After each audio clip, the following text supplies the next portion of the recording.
Hi everyone. What's going on? How's it going? Yo, look at my shirt. You like my shirt? No? Oh well. I'll get over it. Or maybe I'll mull over it later or something. No worries. Anyway, hi. How you doing?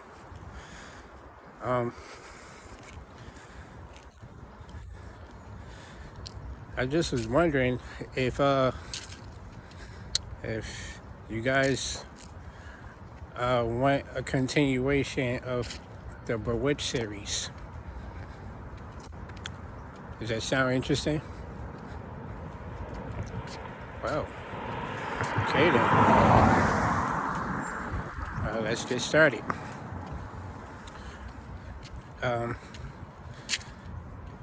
I ended the story where I did last time, actually for a couple of reasons. One of the main reasons why I deliberately waited to tell the rest of the story is because it goes from 0 to 60 real quick. And I mean real quick. It gets, honestly, I honestly don't even want to talk about this. I don't like thinking about it either. And because of how dark it gets. I tell you, it gets, I get certain things that happen gives me goosebumps just thinking about it, man. I'm telling you, it gets scary. At least for me, maybe not to you, but for me, it was more than I could handle.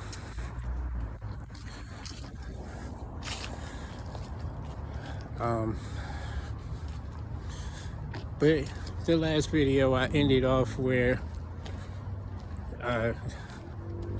my roommate D, he got jumped by some crazy guy, and Jay decided to pour holy water on his head. You guys are hilarious. So after that happened, I want to say I don't remember exactly how much time it was, but it wasn't that much time. I want to say about a week later. Keep in mind, during this time, I worked overnight at my job. So by the time I get home from work, my two roommates would be just waking up. They'd be just getting their day started. And a lot of times they'd be out. They like to hang out on the front porch. If they didn't have to work themselves, they would just sit out on the front porch. The front porch was like the chill out spot for these two guys for some reason. So they would always greet me when I come home from work. And we'll talk for a few minutes, and then I'll probably take a shower and go to bed or something, right? So this one day, I came home from work. They were sitting out on the front porch, like always, and we started talking, right? And then all of a sudden, there was this guy. He came walking up from down the street. And he's like yelling at me. He's like, yo, he said, hey, you, can I talk to you for a minute? He was like, yo, step outside. Let me talk to you. And I looked at this dude like, yo, who is this guy? Then I recognized him. I'm like, oh, snap, it's that guy. So at this part, I have to do a quick rewind because I didn't tell you guys this because it isn't really relevant to the story. But it did happen. But it was during It was the 4th of July. My ex roommate Kay was still living there. Okay, just to keep in mind, we did a quick rewind. It was the 4th of July. Kay was like, "Man, I'm bored, yo." I was surprised he was even there because of the type of person he is. But anyway, he was just like, he was like, "Hey, yo, what are you doing tonight? Because I don't celebrate these holidays." I said, "I got nothing to do." He was like, "Yo, let's go buy some fireworks. We're going to have some fun." I said, "Sure." We went to the store. We bought some fireworks. I had bought some and he had bought some too. The ones that he bought was like something that shouldn't even be sold in stores, man. I don't know how they got away with that, but they were basically it was basically dynamite, like like halfway as powerful as dynamite at the very least, man. I mean, these were some powerful fireworks, and Kay actually bought them. Yo, this dude was crazy, man. So we went back home. We started lighting the fireworks, right? Then he pulled out the big ones, the big ones that he bought. He was like, "Yo, I want to see how loud it is." And he lit one, right? And when it blew up, I'm telling you, man, everybody's windows was rattling in the neighborhood. Everybody's windows was rattling. It was like boom. It was loud, bro. It was loud. It was real loud. So this one guy came running outside, like, "Yo, are y'all serious? Y'all need to stop that. I'm gonna call the police. Da da da. My mom is sick. My mom is sick. I'm trying to take care of her or whatever, right?" Yo, Kay is crazy, bro. And because it was like, okay, your mom's sick. We understand. Cool. You know what I mean? We'll chill out. But it became a problem when he started acting like he wanted to fight. When Kay saw that, Kay was just like, "Yo, who is this guy?" I said, "I don't know." He was like, "Yo, watch this." He grabbed one of the sticks, he lit it, and he shot it at the dude. He shot the big one at him. Yo, Kay was crazy, bro. He shot the big one at him. The dude started running. And the dude was just like, "Yo, I'm gonna call the police." Sorry for all the noise. He's like, "I'm gonna call the police. I'm gonna call the police or whatever." I immediately hopped in my car. I was like, "Kay, get in, bro." I said, "Get your ass in the car, bro. Why would you do that? That was crazy, bro." It didn't hit the guy, but he did shoot it at him. So, and that's when he decided we should go hang out at the strip club for a couple of hours. That way, you know what I mean, if the police show up, they won't never find us. And I said, "Whatever. Hey, let's go. We can't be here right now." So, fast forward, okay? This guy who was yelling at me saying, "Hey, can I talk to you for a minute?" It was that guy. It was the same guy that Kay shot the fireworks at.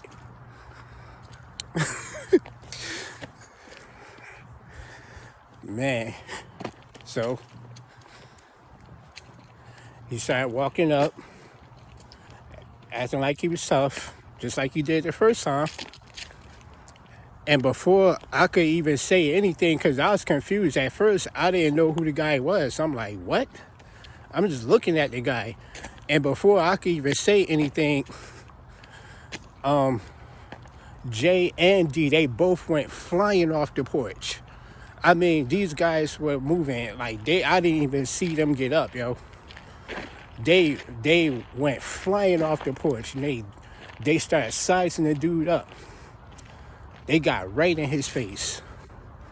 And they told him, like, yo, you go past, if you move through here, bro, you might not get back. And D was just like, yeah, you should probably think carefully, bro. It's not looking good. And the dude got scared and he left.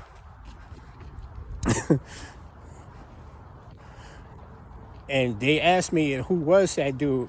And it took me a second to remember who he was. And I told him the story. I told him the story about that guy and who he was. And these dudes used to have me cracking up, man. It was just like, yeah, it's early in the morning, you just waking up and you about to get knocked out already. It's like, yeah, you must be feeling pretty tired. Yeah, must be beat. And we just started cracking up laughing, man. These dudes were funny, bro. Anyway,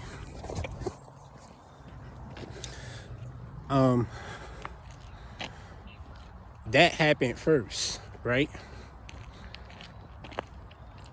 And we sat down on the porch. We all started talking. We were still talking. We changed the subject. And I think it was D. I think it was D who asked me about the little broom handles that's hanging on the doorknobs in the house. And I'm like, what? I was confused. I didn't know what he was talking about. I said, broom handles? I'm scratching my head like, what are you talking about, bro? He was like, yeah, they're on all the doors in the house. You didn't see them? I said, no. And man, I get creeped out when I think about this stuff, man. I don't even be wanting to talk about it. He was like, he said, yeah, they're on all the door handles in the house. And Jay was like, yeah, he said, yeah, I noticed them the day I moved in. They were always there. Now me, and I didn't know what they were talking about. I said, show me. And we went back inside the house and they showed me these little brooms were on every door except for mine. And I was just like, what does it mean? I was like, I don't know. D was like, I don't know, but he had come to the conclusion that it must have had something to do with superstition and the supernatural things that were taking place in that house. He said that would explain why all those weird things kept happening to him. Now, keep in mind, he had one on his door too. It was one, or this was the part that scared me. It was one on every door except for mine. I didn't know what to think because I had lived in this house for almost for like 2 years, and I had never seen them before that day. I had never seen them before, and they were adamant that they were always there when they remember them being there when they moved in. But I had never seen them before that day. That was yo. Anyway, I still don't know what to think about that, man. I get scared thinking about it. So, what was I saying? Man, I get so scared I start losing my train of thought. Yeah, he was saying, yeah, he said he think that's why all that stuff was happening. And I did some research on what they were.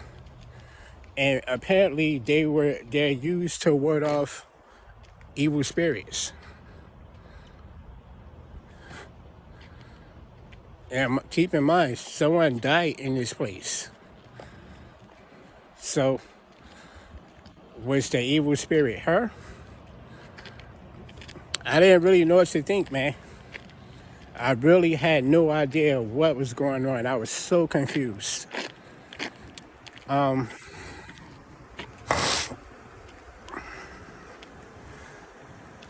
And I remember I told him, well, if they're used to ward off evil spirits, how is it that you're still being attacked? He was like, I don't know. And then he asked me, he said, didn't you get rid of the supernatural activity before? I said, yeah, I did. That was a while ago. And it didn't start happening again until you moved in. You're living in the room that the girl died in. That's the only thing I can think of for why these things are still happening to you, even while you have one on your door too. yo, it is creepy, bro. This house used to scare the out of me. I'm telling you, bro. And I'm not a scary person.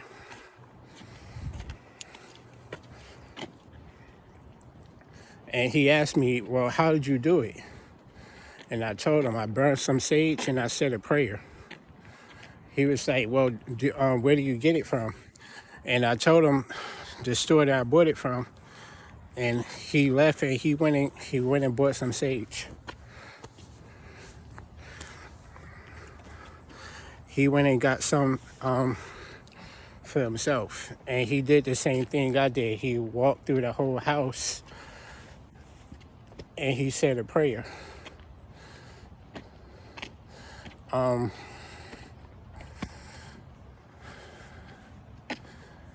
That didn't work.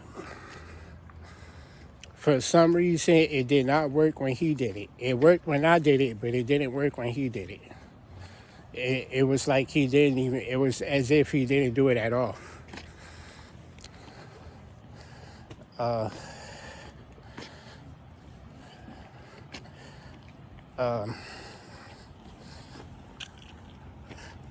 Trying to find, oh, here it is. So, yeah, things just started getting more weird and more dark. Okay, so it started off with one day.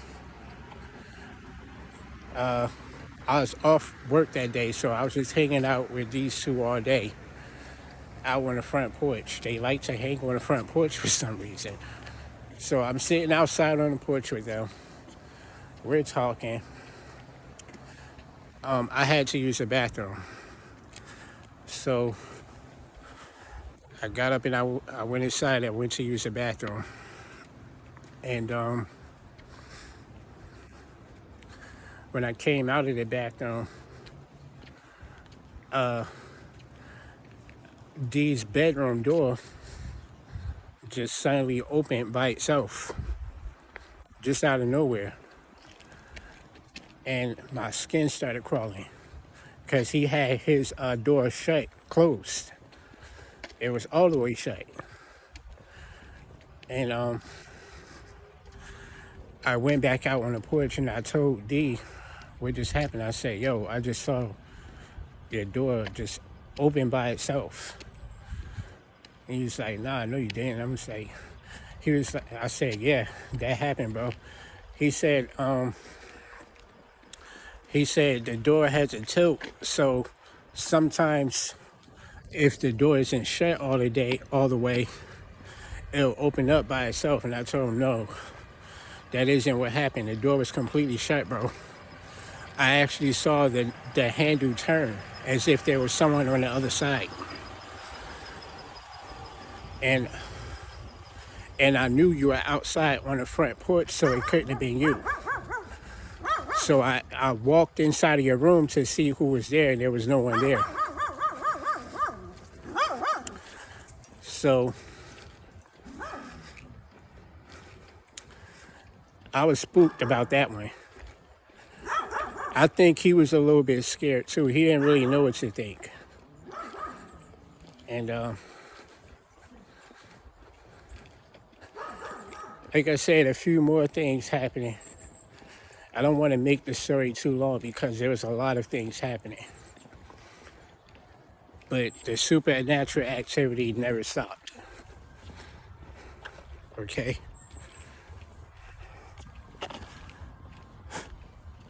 Oh, by the way, remember how Jay poured the holy water on D's head? Keep that in mind because that's important. That's actually important to what's going to happen later.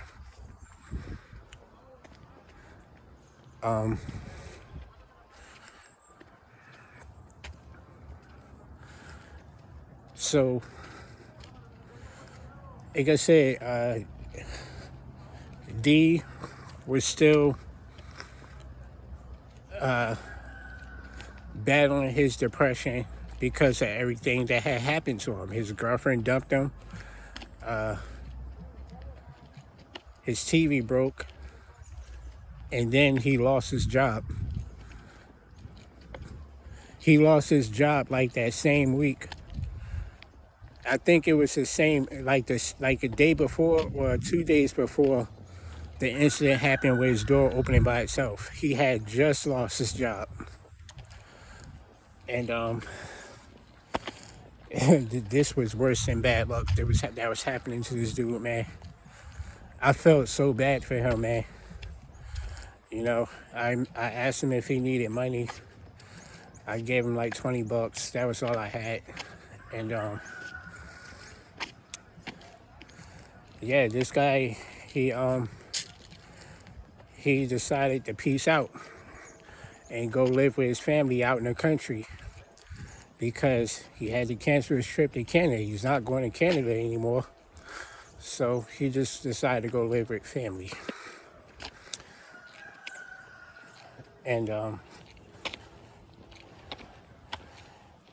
you would think that the supernatural activity would stop at that point, but it didn't.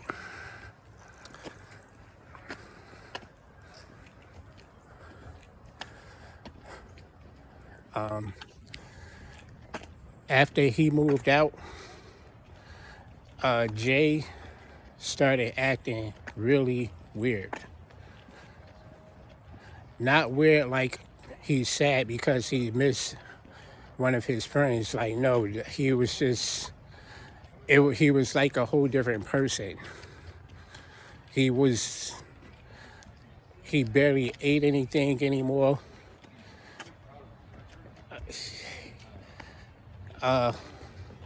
Then he lost his job. It was like the spirit that was attacking D was now attacking J. That's what it seemed like to me. Is he started losing so much weight, man. Like, this guy was buffed. I mean, like, Jay was the type of dude, he could bench press 250 with ease. He was a big guy. But he had lost so much weight, he couldn't have been no more than 160 pounds. He got real skinny. And I asked him, like, man, what's wrong with you? You okay? I try to talk to him.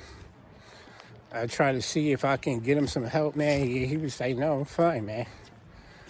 He would say the same thing all the time, like, no, I'm good. I'm okay, or whatever. And I would just kind of take his word for it, you know? I didn't want to push the issue.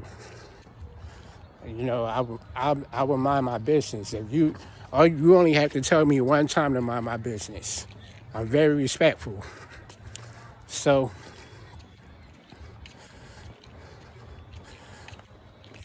he, I don't know, man. He was acting weird, bro. Like, he took all the light bulbs out of his room. And like, like normal incandescent light bulbs, he took them all out and he swapped one of the lamps with a red bulb. And he would just sit in the dark all day, bro. Like, at one point, he stayed in his room for like 2 or 3 days in his darkness with nothing but just the one red bulb. And I was getting scared, man. I didn't know what was wrong with him. And and he just started getting worse. He would sit in that room, and all of a sudden he'll just like start grunting, and like sometimes he'll scream, but he'll be grunting. He'll be making like these grunting sounds, like a demon. And that's why I come to the conclusion that I think he's possessed by a demon. At the time, I didn't know what was wrong with him. I didn't know anything about spiritual things, but now that I'm thinking back on it, he was possessed by a demon. Whatever demon was in that house that was supposed to be warded off by those brooms, it didn't work. The hatred was too strong. He was not acting himself, man. He even called me a nigger. He's something he ain't never do before. Cause he's a white guy. And he was just tripping, yo. He was tripping. He'd be screaming and grunting for hours, man. And I would ask him like, yo, do I need to take you to the hospital, man? I'm about to call the paramedics, yo. Like, you starting to scare me, dude. And he'd say the same thing all the time, like, nah, man, I'm good. You got nothing to worry about. I'm good. I'm okay. And I just didn't really know what to think, man. Things just started getting so much worse, so much darker, man. And that was around, it was around this time where I had my second hell experience, where I was in like this limbo like space. I'm just walking through these doorways, and all the rooms led to the same place. It was hell. That was when this happened. And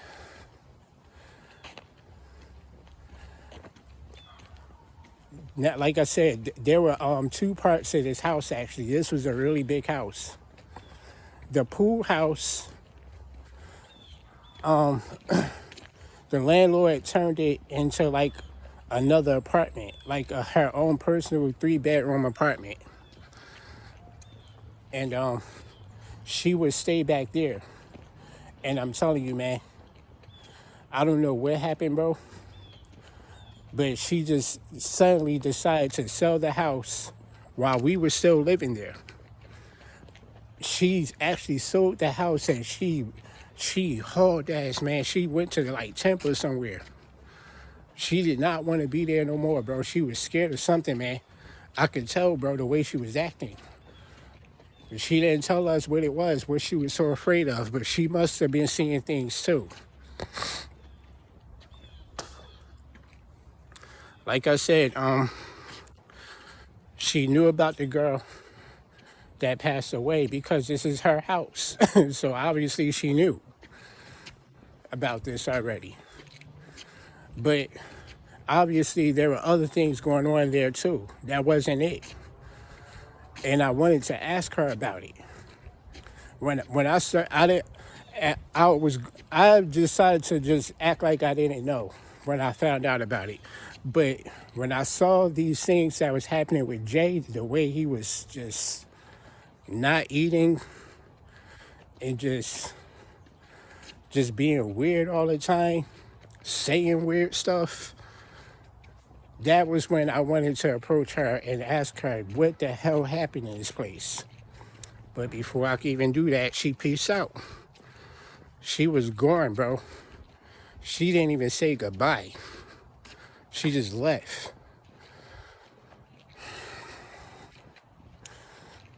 So, yeah, that was what happened, y'all. This was around the time I had that hell experience. And I'm telling you, man, these were some of the cringiest days of my life, man. I hate thinking about it.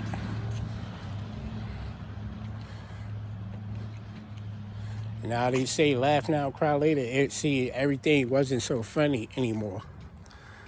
I used to crack up laughing with these guys all the time, bro. And things just progressively got worse for all three of us. It started with D, and it just had like a trickle down effect, especially after D moved out.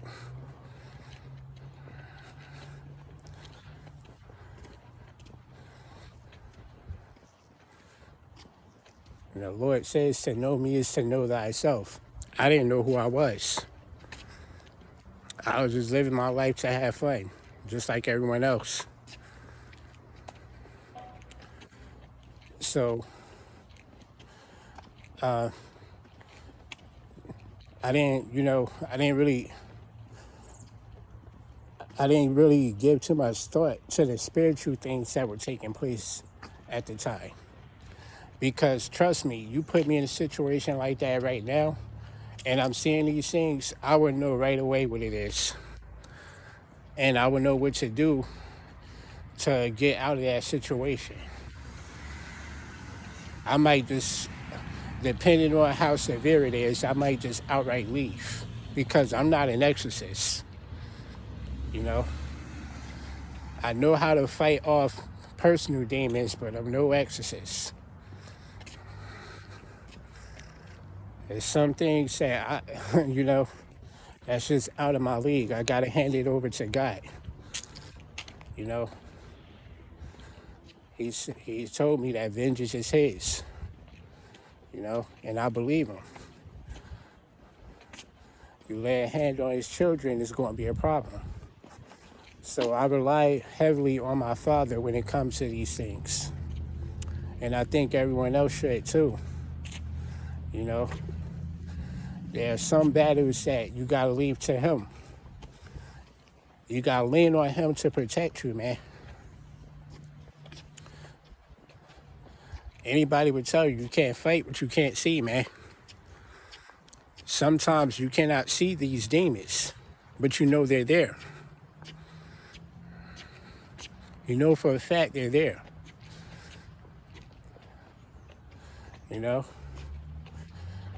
Even internal demons. The rest of the world may not know that the demons that are inside of you even exist, but you know they're there.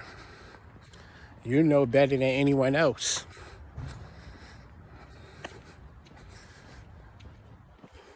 But just because you know they're there doesn't mean you know how to fight them off. A lot of you are fighting losing battles right now, man. This is why I try to encourage you to not give up. If that demon knocks you down, you take another stand. You're making him understand that that is your home. This is your personal dwelling. This is your temple. And you will not let him take this heathen come and overtake you. He is not welcome. You make sure that you fight to the very end. You fight that demon to the death. Some of you have multiple demons. And it's the same thing, man. Even me, I had multiple demons, man. It was getting to a point when I started rebuking Satan and repenting of my sins, they would all show up and attack me at once. And that was when the angels started showing up. But that's a whole other story for another day. I'm going to tell that story eventually too. The angels started showing up, bro. They were fighting alongside me. Best feeling in the world, man. When you're seeing angels fighting alongside of you, that is a feeling that I can't even explain, bro.